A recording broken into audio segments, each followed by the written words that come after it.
Hello everyone. So today we will do question number 99, which is from linear algebra. Okay. Uh, we are asked every orthogonal set of non-zero vectors is linearly independent, linearly dependent, both A and B और none of these. ठीक है. तो सबसे पहले तो हमें पता है सेट क्या होता है. Well defined collection of objects. ठीक है. अब हमें बोला है कि orthogonal set of non zero vectors, मतलब इसमें जो ये वेक्टर्स है वो क्या है, नॉन ज़ीरो. अब सेट है वो फाइनाइट भी हो सकता है और वो इनफाइनाइट भी हो सकता है. ठीक है. ऑर्थोगोनल जो है वो सेट क्या होता है, मान लो हमारे पास कोई सेट एस है. ठीक है. वो ऑर्थोगोनल कब होगा, अगर उसके हर एक जो एलिमेंट है, ठीक है, for every X Y belong to S, जो इनका इनर प्रोडक्ट है वो क्या होगा, ज़ीरो होगा. ठीक है. मतलब हम कोई भी पेयर ले ले, उनका इनर प्रोडक्ट क्या होगा, ज़ीरो होगा. तो उसको बोलते हैं हम ऑर्थोगोनल सेट. ठीक है. अब इसने बोला है कि नॉन ज़ीरो वेक्टर्स, ठीक है, वो क्या होगा. पहले हम चेक करते हैं लीनियरली इंडिपेंडेंट होगा या नहीं.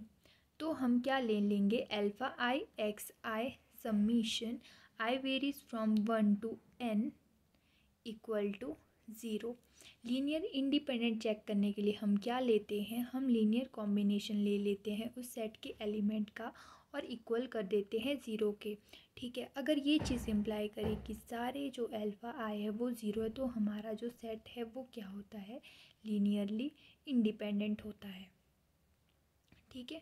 अब हम क्या करेंगे, ये हमारे पास इस तरह का है, A1 A2 X2 so on AN XN equal to zero.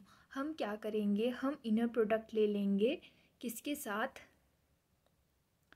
X1 के साथ. तो हमारे पास आ जाएगा X1 प्लस. अब हमने क्या बोला है कि ये ऑर्थोगोनल सेट है, तो X1 का इसमें से किसी के साथ भी करेंगे तो वो क्या आएगा, ज़ीरो आएगा, इक्वल टू ज़ीरो. ठीक है. A1 X1 equal to zero.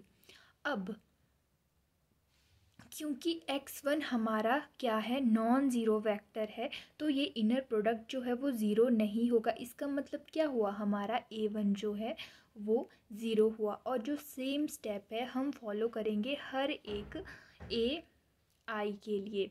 हम क्या कर देंगे, जैसे X2 से हम इनर प्रोडक्ट करेंगे तो A2 और X2 इनर प्रोडक्ट X2 के अलावा सारे ज़ीरो हो जाएंगे, तो वहाँ से हमारे पास A2 ज़ीरो आ जाएगा. इस तरह से सारे जो है AIs वो ज़ीरो आ जाएंगे. इसका मतलब है कि ये जो सेट है वो हमारे पास क्या होगा, linearly independent. So option A will be the correct answer.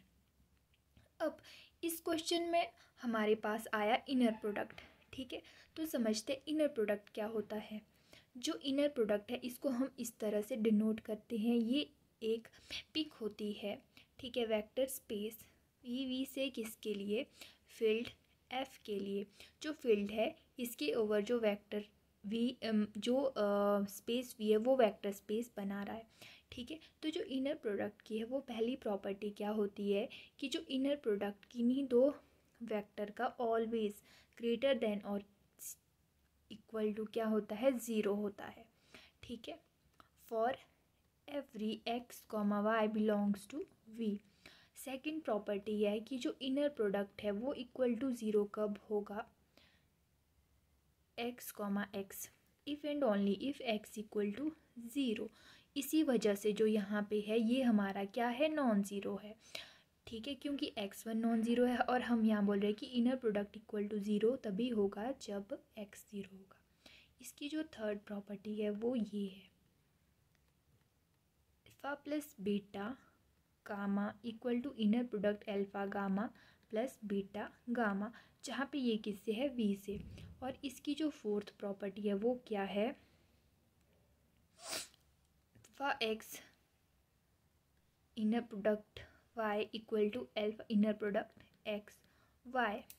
Okay. तो ये हमारे पास क्या आती है, properties of inner product space.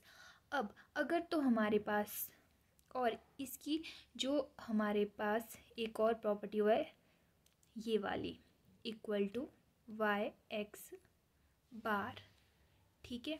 और अगर ये रियल है तो ये क्या आ जाएगा, Y X bar equal to Y X. तो ये क्या होती है, इनर प्रोडक्ट की प्रॉपर्टीज़।